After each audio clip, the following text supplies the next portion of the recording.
Okay, we're going to start with a side plank today. Stack those hips, engage that core, do a couple practice breaths. The first one's totally modified, it's just on your knees, and just check in here. Take a few breaths here, see how it feels. Put your hand on your core. Do you feel any doming, or are you good? Keep breathing, big inhales and exhales. If that's easy, put that little top leg out straight. Same thing. Just do some check-ins to see how everything's feeling. If it feels good still, try and put both feet up. And just see what your core is doing. We've been working now for 4 weeks. Let's just challenge ourselves. That's the only way we're going to know what's working. Let's do the other side. Same thing. Do a couple connection breaths first to get started, and then push up. Breathing the whole time. No breath holding in these. Just feel your whole core. See how it's feeling. If everything's feeling good, stick a leg out. Same thing. Continue to breathe. Make sure that alignment is good. Ribs over hips. And then go all the way up. Make sure your hip bones are stacked together. Make sure your shoulders are stacked over each other. Great job, guys. Next one, if you have a band, that's great. I think not many people did, but you just anchor or tie something around your knees so you can push it out. That could even be like your kiddo or your husband, just pushing, giving you some resistance so you can push your knees out.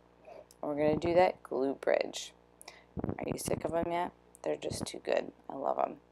Glute bridges, making sure you're thinking about pulling that foot back in your shoe so you're engaging those hamstrings. You are breathing throughout or at the lift. Make sure you're breathing throughout the whole thing, exhaling to engage.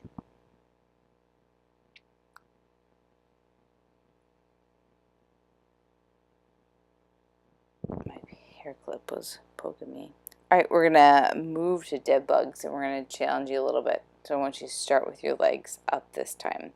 And first challenge is just do the legs. Make sure your ribs over your hips. I noticed my back was coming up. That's why I kind of stopped and readjusted. Ribs over hips. If that's too hard to have your arms up, just put them down. There's not a big angle with my legs. You can go out more parallel to the ground if you want, or you don't have to. Now, if you do your opposite arm and leg, that's going to give you even more challenge. But check in. Are your ribs over your hips, or is there a big sway in your back? Are you breathing the entire time? Okay, keep checking in with your body. If you have something you can pull apart, that's what we're going to do for heel slides this time. So have something above you that you can just pull apart. That can be a t-shirt or a towel. And we're just going to slide that heel back and forth. Again, I like to breathe throughout the movement here.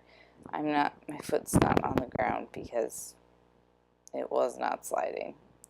If you can't slide, you can use paper plates under your heels as well. That works really well. So the idea of pulling apart with our arms is that it is just going to engage our core a little bit differently. We're going to get the whole core.